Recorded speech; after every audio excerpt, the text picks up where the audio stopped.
Arestado ang isang 30 anyos na Filipina OFW sa NAIA Terminal 3 matapos tangkaing ipuslit sa bansa ang 8.19 kilo ng cocaine na nagkakahalaga ng mahigit kumulang 43 milyong peso. Ayon sa PNP Drug Enforcement Group, ang suspect na kinilalang si alias Vay na ay dumating mula Brazil via Doha, Qatar.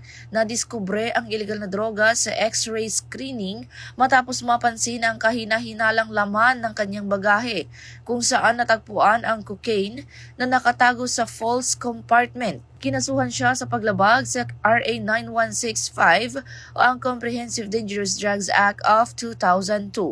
Patuloy naman ang mahigpit na kampanya ng PNP laban sa iligal na droga, alinsunod sa bagong PNP para sa bagong Pilipinas. Serbisyong mabilis, tapat at nararamdaman.